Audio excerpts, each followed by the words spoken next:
یہ جو فیصلہ ہے اس دور میں جن لوگوں کو فائدہ ہو گیا، جن غیرت مند جو ججز تھے جنہوں نے حلف اٹھانے سے انکار کر دیا تھا، اس کے بعد جو گیپ کریٹ ہوا، باقی تمام لوگ اس کی بینیفیشریز تھے.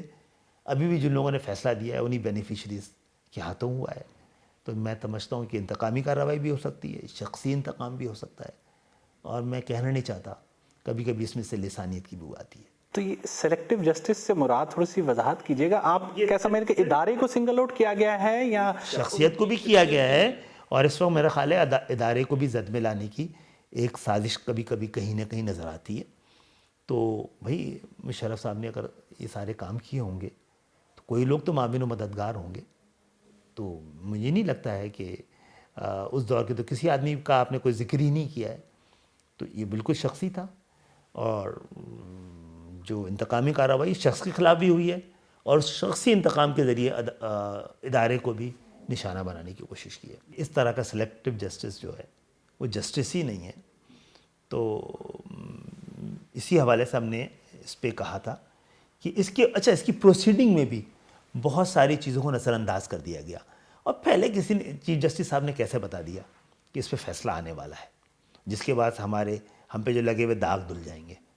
تو ان کو اتنا پہلے سے کیسے اس فیصلے کے بارے میں علم ہو گیا، اور اتنی تاخیر بھی کیوں کی گئی؟ تو بہت سارے سوالات بھی اٹھ جاتے ہیں اس حوالے سے. خصوصی عدالت کے اس فیصلے پہ جو پاک فوج کے ترجمان کی جانب سے بیان آیا، وہ رد عمل آپ کی نظر میں درست ہے، صحیح ہے؟ میرا خیال ہے کہ پاک فوج کو لگا ہوگا کہ یہ اس پوری کارروائی کے دوران جو بہت ساری چیزوں میں جلدی کی گئی، بعض جگہوں پہ تاخیر کی گئی، اور بڑے اہم نکات کو نظر انداز کیا گیا، تو اس سے لنک کیا جا سکتا ہے. میرا خیال ہے ان کا اس رد عمل کو آپ فطری رد عمل بھی سمجھ سکتے ہیں. کیا ایسی ریزنٹمنٹ یا جس رد عمل کا اظہار کیا گیا، اضطراب پایا جاتا ہے، یہ آپ کی نظر میں شرف صاحب کے ایک فوجی حکمران ہونے کی وجہ سے ہے، لیکن ان کا جو ٹرائل ہے، جو کورٹ ہے، وہ تو ان کے اس ایکٹ کی وجہ سے ہے جو کہ انہوں نے بحیثیت پریزیڈنٹ آف پاکستان کیا تھا؟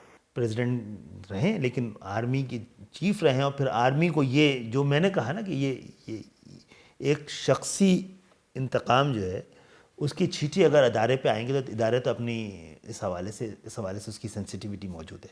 آپ چونکہ وفاقی حکومت کا حصہ ہیں، تو کیا اس فیصلے کے اوپر آپ سپریم کورٹ میں اپیل کے لیے آپ سمجھتے ہیں جا رہی ہے حکومت، یا آپ کی رائے کیا ہوگی اپنی اتحادی کی؟ میرا خیال ہے حکومت کو تو جہاں بھی یہ لگے کہ یہ فیصلہ انصاف کے تقاضوں کو پورا کرتا نظر نہیں آ رہا ہے تو اپیل میں جانا چاہیے. ہم تو ایز اے جماعت بھی سمجھتے ہیں کہ ہم ڈسکس کریں گے کہ ہم ایک عام پاکستانی کی حیثیت سے بھی اس پہ عدالت میں جانے کا حق رکھتے ہیں، اختیار بھی رکھتے ہیں، اور آزاد بھی ہیں. تو کیا متحدہ قومی موومنٹ اس کے اوپر نظر ثانی ہے، اس کو چیلنج؟ دیکھیں ابھی آیا ہے، اس کو ہمارے درمیان اس پہ گفتگو ہو رہی ہے، اور دیکھتے ہیں کیا فیصلہ ہوتا ہے. تحریک انصاف اور پیپلز پارٹی میں سندھ کے شہری علاقوں میں جو چپکلش چل رہی ہے، اس کے نتیجے میں متاثر وہاں کے عوام ہو رہے ہیں. تو آپ نے کوئی کردار ادا کیا ان کے درمیان ثالثی کے لیے؟ دیکھیے تحریک انصاف تو ابھی سال 1.5 سال ہی ہوا ہے نا. سندھ کے شہری علاقوں میں تو گزشتہ 11 سال سے معاشی دہشت گردی کا شکار ہے. باقاعدہ وہ اس وقت آفت زدہ علاقوں کی شکل اختیار کر گئے ہیں. ان کو پورا پاکستان ہی ہم سب کو پتہ ہے فائنینشیلی بہت ساری طرح سے پاکستان اس آئیڈیل کنڈیشن میں نہیں ہے جس میں کہ ہونا چاہیے. لیکن آپ سمجھیں کہ اگر ہم سب جنرل وارڈ میں ہیں تو کراچی والے آئی سی یو والی کنڈیشن ہے. ان کو خصوصی توجہ کی ضرورت ہے، اور یہی ہم توجہ دلانے کی کوشش کرتے رہے ہیں. وفاقی سندھ گورنمنٹ سے تو ہمیں اب میرا خیال ہے کسی قسم کا کوئی توقع رکھنا خود کو دھوکے میں رکھنے کے برابر ہے. تو ان سے تو کوئی توقع نہیں ہے. آپ وفاقی حکومت کا حصہ ہیں، تو وفاق آپ کی بات کیوں نہیں سن رہا؟ سن رہا ہے، بڑے وقفے سے سن رہا ہے. یہ وقفے سے کیا اچھا، اور کتنا سمجھ رہا ہے اس کا ثابت ہونا باقی ہے. عمل بھی ہو رہا ہے. جو ایک ہم نے ان کے ساتھ MOU سائن کیا تھا، ظاہر ہے نا زبردستی تو حکومت میں نہیں آئے تھے. ضرورت تھی کہ ہم حکومت بنانے میں مدد کریں، اور اس کو ہم اپنا فرض سمجھ کے ہم نے پورا کیا کہ کوئی ایسا جمہوریت کو نقصان نہیں پہنچنا چاہیے.